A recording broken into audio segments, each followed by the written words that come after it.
Franck Ferrand raconte sur Radio Classique.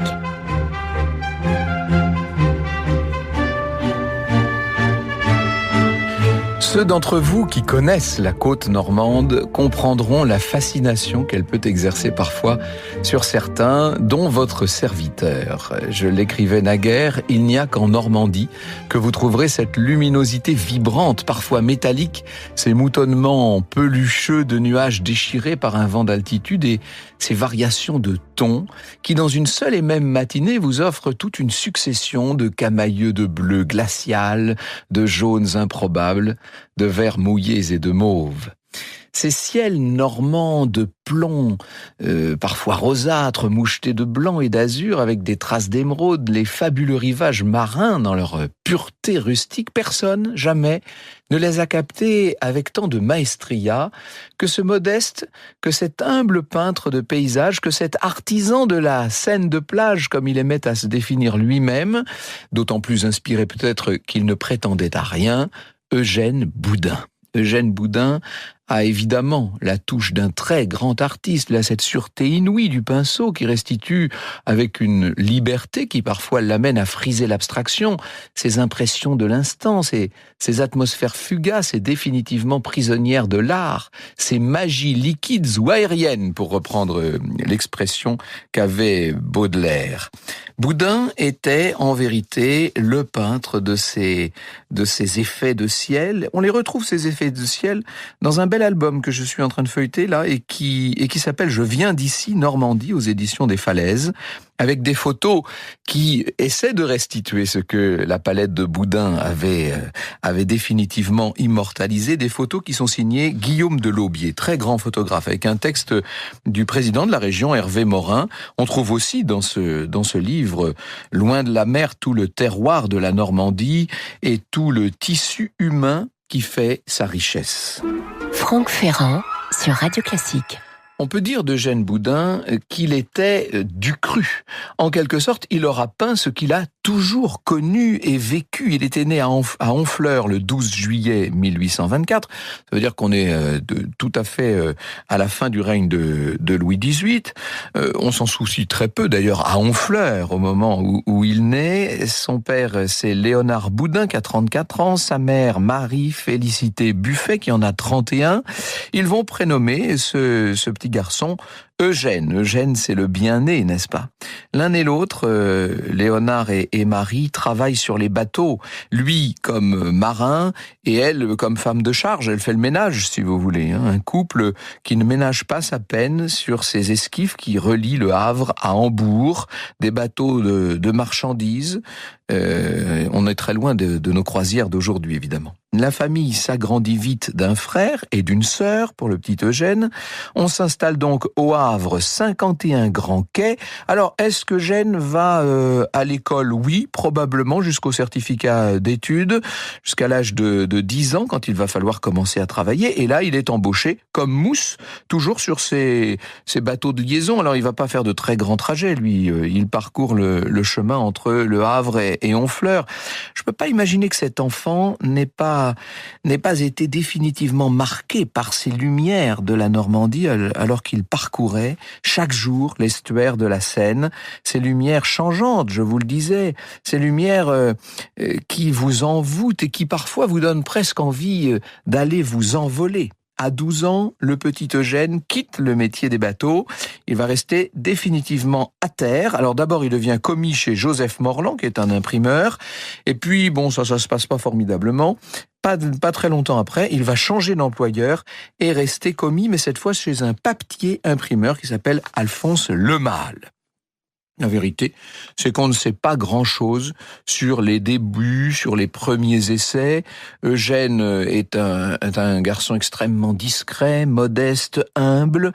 Il dessine, évidemment. Il a ce sens artistique déjà très développé, mais il montre peu ce qu'il fait. Il se confie à ses carnets. Parfois, en me promenant mélancolique, écrira-t-il, Je regarde cette lumière qui inonde la terre, qui frémit sur l'eau, qui joue sur les vêtements et j'ai des défaillances de voir combien il faut de génie pour saisir tant de difficultés, combien l'esprit de l'homme est borné de ne pouvoir mettre toutes ces choses ensemble dans sa tête. Et puis encore, je sens que la poésie est là, comment l'arracher, j'entrevois parfois ce qu'il faudrait exprimer.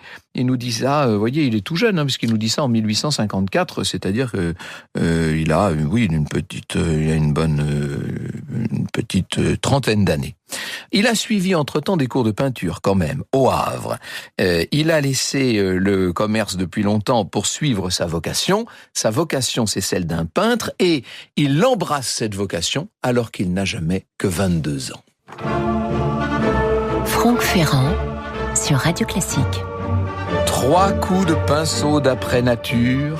3 coups de pinceau d'après nature valent mieux que 2 jours de travail au chevalet. Voilà le credo d'Eugène Boudin.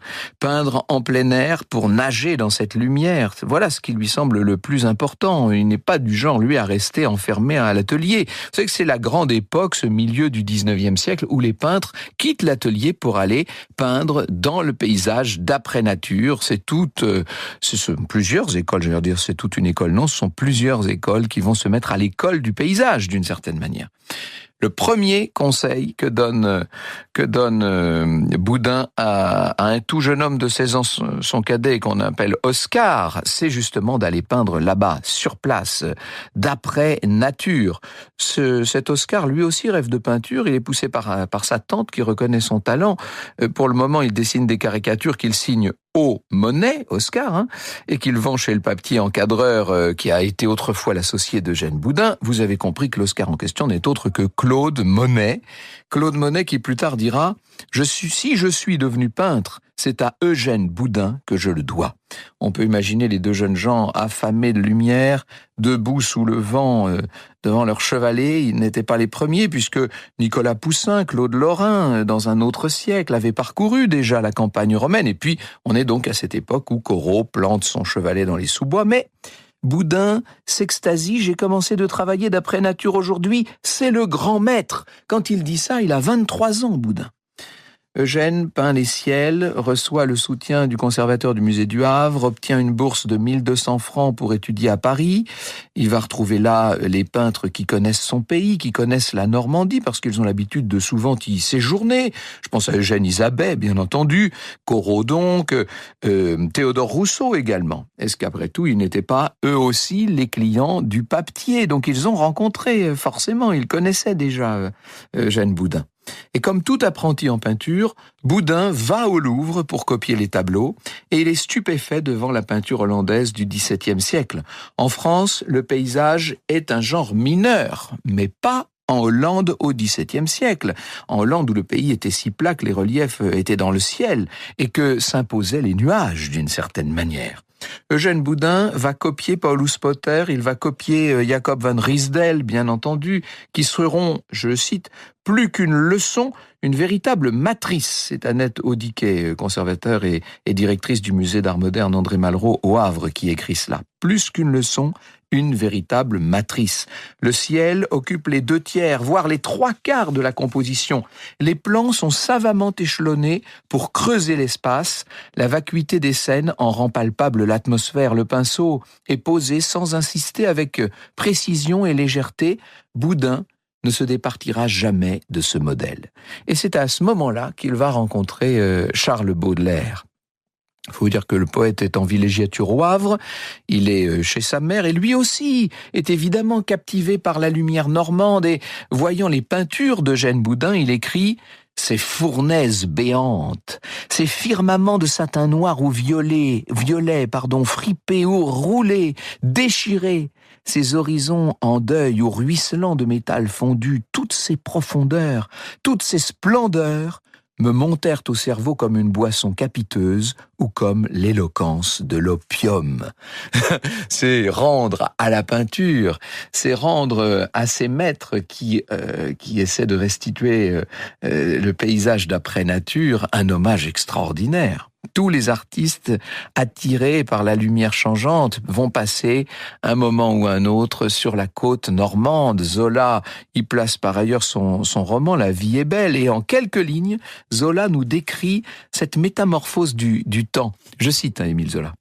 Le vent d'ouest soufflait depuis 3 semaines. Des tempêtes avaient ravagé les côtes, éventré des falaises, englouti des barques, tué du monde.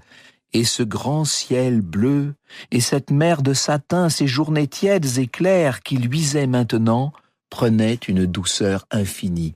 C'est dans la variété, c'est dans le contraste, c'est dans la succession de paysages sans cesse renouvelés que réside probablement la magie de cette région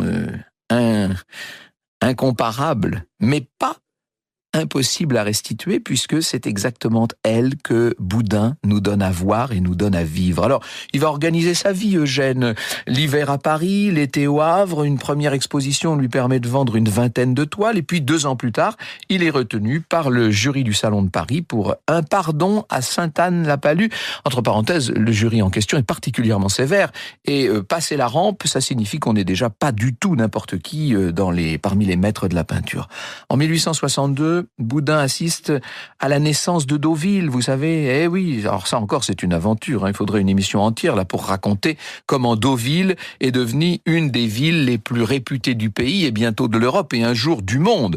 Il faudrait rendre hommage ici évidemment au demi-frère de Napoléon III, au duc de Morny, etc. En quelques mots, parce que Boudin voit tout ça, l'enfant du pays, du moins de l'autre côté de l'estuaire, hein, parce que lui il est de là-haut, il est de l'autre côté, mais quand même, il voit tout ça. 2 ans auparavant, le docteur Oliffe et Armand Donnon, qui sont médecins et banquiers du duc de Morny, donc ministre de l'Intérieur, très proche de Napoléon III, ces 2 messieurs avaient acheté 200 hectares de marais en face de Trouville, sur l'autre versant de la Touques.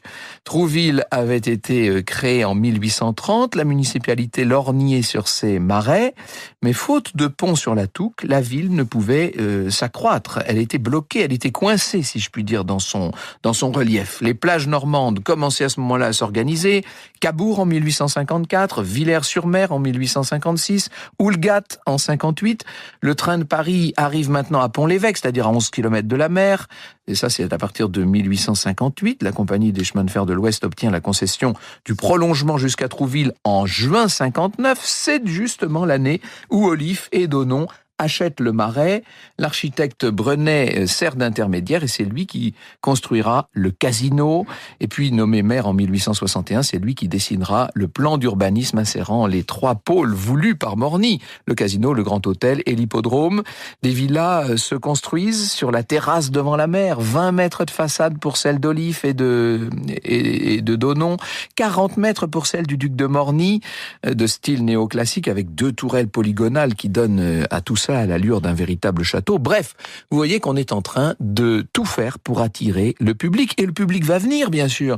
Les hommes d'affaires, les hommes de pouvoir, les femmes élégantes. On se croirait à Bade ou à Vichy, mais en mieux du fait de la mer. Sans la publicité, rien n'est possible en ces temps-ci, affirme Morny. Et il sera l'apôtre de la publicité. On lit Trouville et Deauville forment le rendez-vous de l'aristocratie. Ou encore, le faubourg Saint-Germain va y prendre ses vacances. On se délasse sous le ciel normand des fatigues de l'étiquette parisienne. C'est assez inouï. Boudin va évidemment être influencé par tout cela.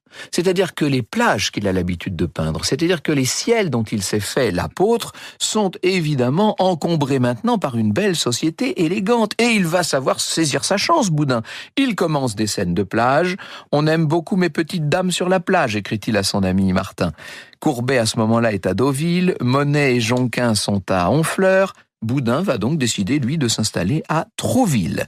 Et il continue de nager dans le ciel, si vous me passez l'expression, de traquer cette lumière constamment changeante, ce miracle normand qui n'a certes pas l'austérité bretonne, ni l'uniformité méditerranéenne, ni la force atlantique, ce miracle unique et sans cesse renouvelé pour ceux qui ont une passion dans la vie, regardez. Franck Ferrand sur Radio Classique. Je regardais là quelques notes de Baudelaire, c'est extraordinaire, on aurait envie de citer Baudelaire du début à la fin de cette émission. Il précise, et c'est fondamental, que, je le cite, ces études si rapidement, si fidèlement croquées par Boudin, d'après ce qu'il y a de plus inconstant, de plus insaisissable dans sa forme et dans sa couleur, d'après des vagues et des nuages. Ces études portent toujours écrits en marge la date, l'heure et le vent. Ainsi, par exemple, 8 octobre midi, vent de nord-ouest. C'est tout dire du caractère instantané d'un art qui pourtant est devenu immortel. Alors Boudin, sur un plan biographique, il faut que je vous dise ça quand même, il s'est marié avec Marianne Guedes, qui a 11 ans de moins que lui. Ils se sont installés à Paris pour vivre assez difficilement. Alors il multiplie à ce moment-là les voyages en Bretagne pour essayer de diversifier sa peinture. Les critiques s'intéressent à lui. Encore une fois Zola, qui voit en lui un peintre qui a le sens des horizons humides, de l'eau et des taches vibrante que fait une toilette de femme sur un ciel gris. J'adore ça. On le dit impressionniste parce qu'il participe à la première exposition de ses peintres, de son ami Monet en 1874, et parce que leur marchand, Paul Durand-Ruel, vend plusieurs de ses toiles. Boudin, lui, en fera quelques 4500 de ses toiles et de ses tableaux. En 1884, il fait construire sa maison à Deauville, la villa Les Ajoncs, aujourd'hui rebaptisée La Breloque, au 8 de la rue Olif, justement. Seulement, Boudin qui est veuf maintenant et qui vieillit, va délaisser la Normandie en hiver pour le midi de la France, où il pourra peindre en plein air, en plein hiver, et s'installera à Villefranche-sur-Mer à 74 ans. En août 1898, il se sent mal, il demande à mourir en voyant la mer. Alors on l'emporte tout fragile jusqu'à Deauville, chez lui, à la villa Les Ajoncs. Et c'est là qu'il s'éteindra, sans doute en regardant le ciel. Il laisse cette œuvre intègre et magnifique. Ce n'est pas l'œuvre d'un peintre régionaliste qui se cantonnerait au chemin qu'il aimait, mais c'est le grand peintre d'une certaine lumière changeante, quelque chose de paisiblement bouleversant qu'on ne trouve que sur les plages de Normandie, et pas n'importe quelle plage, celle du pays d'Auge, celle qu'on appelle la Côte Fleurie.